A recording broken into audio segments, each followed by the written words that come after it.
Menundukkan kepala. Dan ya Tuhan Yesus, kami saat ini berdoa dan memohon kasih karunia-Mu untuk hadir di tengah kami. Bila mana salah-salahnya kami mendengar sebagian daripada kebenaran firman penyertaan Tuhan, yang kami mohon sehingga hati kami hanya tertuju padamu, bahwa kami mengerti firman-Mu dan biarkan hati kami terbuka menerima perintah-Mu. Terima kasih Tuhan Yesus yang baik. Haleluya. Amin. Bapak Ibu Saudara yang dikasihi dalam Tuhan, salam. Salam. Apa kabar? Luar biasa. Semuanya tepuk tangannya. Coba kita melihat ketika ada pertandingan sepak bola, itu berapa kali mereka tepuk tangan? Ada yang tahu? Tidak ada yang tahu. Jadi tepuk tangan itu memberikan respon kepada seseorang untuk menguatkan, sehingga objek atau pertandingan yang dilangsungkan mengapresiasi dan memberi dukungan, memberikan support. Kalau diaplikasikan dalam firman Tuhan, berapa murid Tuhan Yesus? Siapa yang bisa menjawab? 12. Nah, coba tepuk tangan lebih daripada 12. Sekali lagi.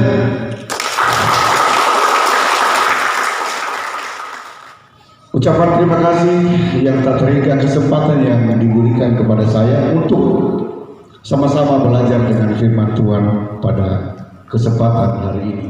Saya tandai Bapak Mafeli, karena Mafeli telah berjanji kepada saya 5 tahun yang lalu. Mari Pak, kita dobrak, kita buat sesuatu yang bagus.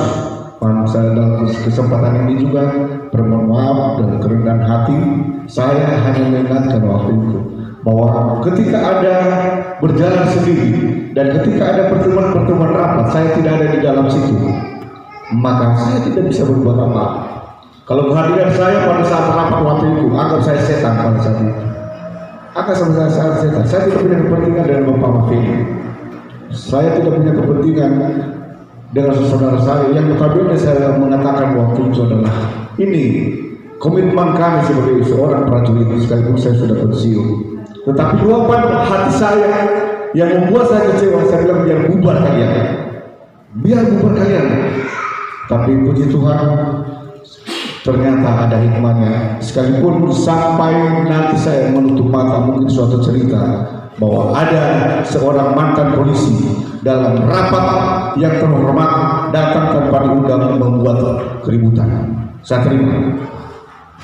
Bapak Ibu Saudara yang dikasihi dalam Tuhan, pertemuan persekutuan kita dari kemarin sore, siang, malam hingga pada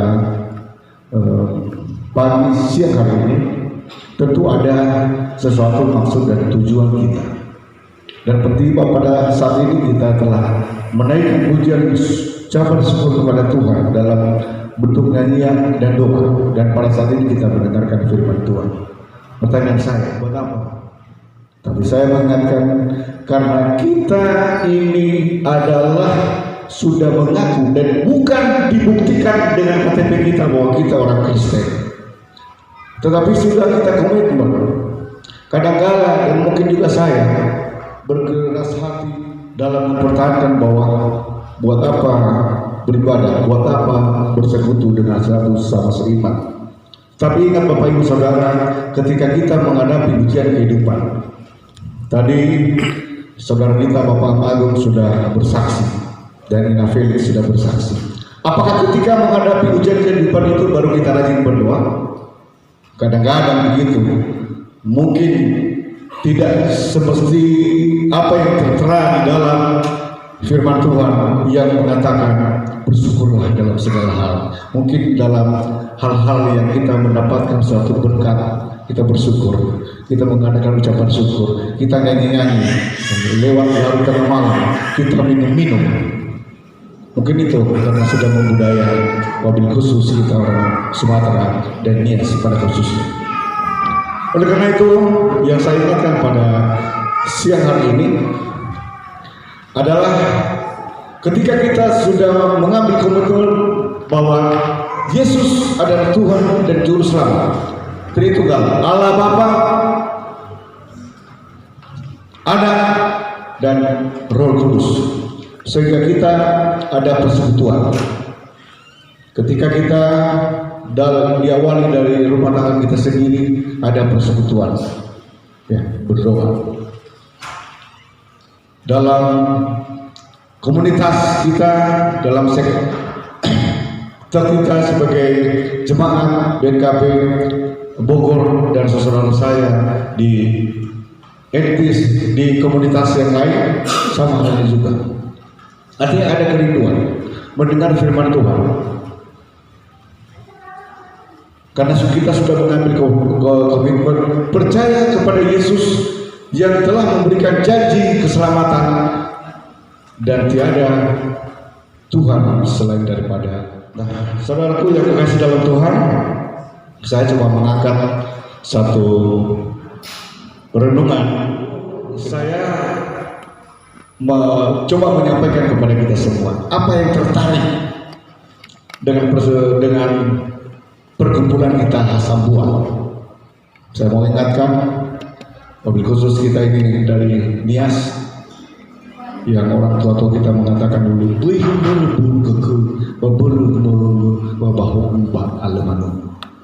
karena kala yang membuat suatu permasalahan itu adalah terutama handphone kita ini dan media sosial dan hal-hal lain sebagainya. Tidak saja kepada hari ini, dan saudara kita yang sudah ikut berpartisipasi dalam kebersamaan, ya, kita memberikan pengertian ke mereka, dan mereka yang sudah memberikan respon bahwa ada sesuatu hal lain sehingga dalam persekutuan yang sangat bermanfaat ini kita bisa berkumpul. Keakuan dan keegoan, bukan saya tidak membela Bapak saudaraku sama Feli, tetapi kalau ditilik dari sisi lain, apa yang pernah mereka buat selama 26 tahun, saya ada keraguan, saya tidak punya apa-apa, tetapi mungkin saya belajar dari hal-hal yang lama. Yang saya ambil poinnya adalah suatu kebersamaan yang mengikhlaskan waktu, materi, pikiran, dan lain sebagainya, sehingga ada hikmat ketika kita pulang nanti. Artinya tidak sama ketika kita datang kemari. Hal yang datang itu saya kutip dari Roma 12 ayat 16 sampai 16. Demikian firman Tuhan. Hendaklah kamu sehati sepikir dalam hidupmu bersama. Janganlah kamu memikirkan perkara-perkara yang tinggi, tapi arahkanlah dirimu kepada perkara-perkara sederhana. Jangan menganggap dirimu pandai. Firman Tuhan yang saya kutip supaya bersatu dan merendah diri dalam Kristus, yang ditulis oleh Rasul Paulus kepada jemaat yang konteks dan aktualisasi dengan kehidupan kita pada zaman modern sekarang ini masih sangat relevan dengan zaman modern ini, berbicara tentang banyak perkara, di antaranya sebagai berikut. Dalam nasihat Kristus ada nasihat dan penghiburan kasih dan persekutuan dengan Roh. Kedua, hendaklah kita sehati sepikir dalam satu kasih dan jiwa dalam mencapai suatu tujuan. Kemudian ketiga, hendaklah kita rendah hati, yang seorang menganggap lebih utama. Dan keempat, hendaklah menaruh pikiran dan perasaan yang terdapat dalam Kristus Yesus. Saudara yang kasih dalam Tuhan, mungkin saya lancar dalam menulis, tetapi hal itu sangat terbatas saya menyampaikan dibanding dengan saudara saya yang diberikan kesempatan untuk menyampaikan renungan firman Tuhan. Orang berkata Allah bisa karena biasa. Oleh karena itu tidak mengurangi hikmat ketika mengajak dengan tulisan saya dalam firman Tuhan ini. yang saya beri tema sehati sepikir kamu dalam Kristus dan dalam tujuan. Filipi 2 ayat 2. Tema ini saya menguraikan dengan mengkoneksikan dengan Yohanes 7 ayat 20 dan 21 yang menyatakan bahwa Yesus berdoa kepada Bapaknya dan orang-orang percaya menjadi satu. Doa Yesus itu dapat dipahami bahwa Yesus tidak menginginkan adanya permusuhan dan perselisihan. Tanpa kita pungkiri bahwa maraknya hidup individual, egoistis. Selain itu, perbedaan pola pikir yang mengakibatkan tidak saling menyapa antara satu dengan yang lain. Hidup individual mencuat karena merasa diri paling hebat, paling pintar, paling berkecukupan, paling kuat, paling berkuasa, sehingga tidak membutuhkan orang lain. Demikian juga egosistis, mengacu kepada kepentingan pribadi dan golongan tertentu tanpa melihat orang lain di sekitarnya. Melalui momentum yang kita sebut refreshing dan jalan-jalan ini, untuk itu mengambil makna yang paling dalam bahwa kita harus berupaya dengan sekuat tenaga untuk sehati sepikir. Upaya itu kita dalam lebihan yang pertama kita catat adalah rendah hati, ya. Kerendahan hati yang sungguh-sungguh, saling mendahului, memberi hormat.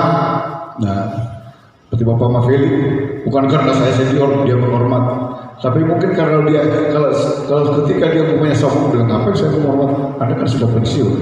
Tetapi karena hidup di dalam Tuhan, dia menghormat. Contoh. Kemudian ketiga, mendahului, memberi hormat yang merupakan ciri-ciri yang alkitabiah dan menghargai dan menghormati orang tanpa mengenal status sosialnya, golongan atau sukunya. Terima kasih kepada Bapak saudara kami yang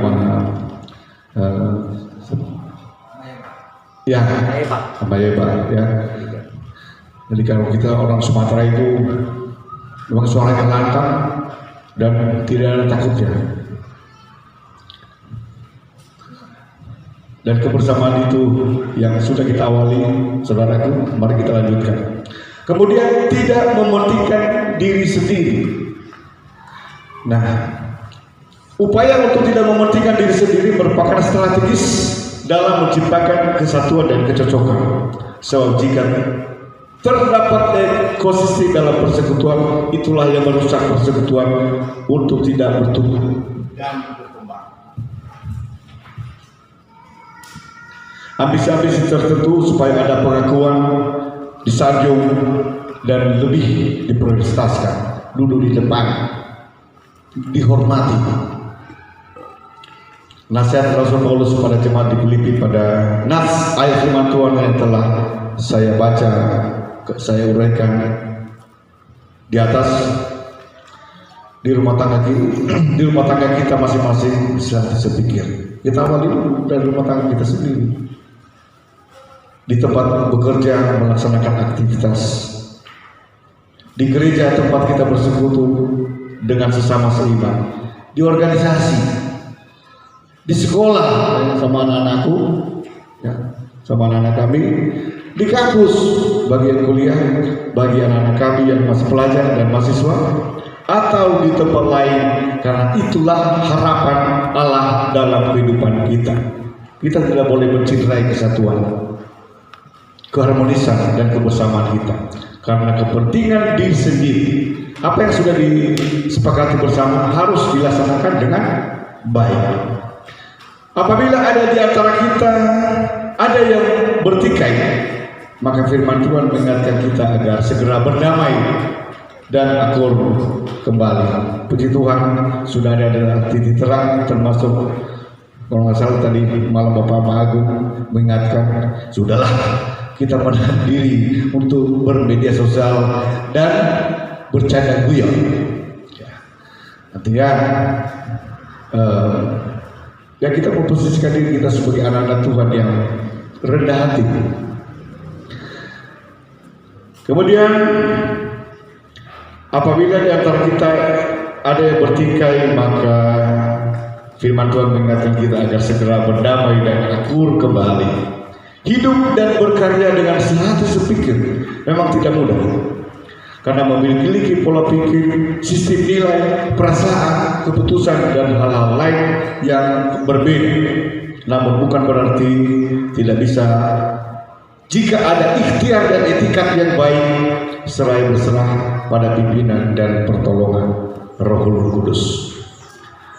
Saya kutip peribahasa kuno yang berkata, hati gajah sama dilipah, hati tungau sama dicecah. Artinya kegembiraan kita bagi bersama. Amai dalam jatuh jamuan, gauko bahili, gauko berdasu. Ufolo kita ina auzi tafawfa. Ada pula tafsir Jawa tahun ini tahun lain dinasti sok sudah masyarakat. Harapan kita semua tentunya dalam satu tim yang solid. Tak ada keberhasilan tanpa ada super tim. Tak ada keberhasilan tanpa ada super tim. Sekalipun seseorang yang 19 orang bukan super tim. Dengan adanya kerjasama yang baik, bersama-sama menerima kekurangan dan kelebihan orang lain, maka percayalah dan akhirat kesatuan yang dapat diwujudkan dengan baik dan harmonis. Tuhan Yesus memberkati.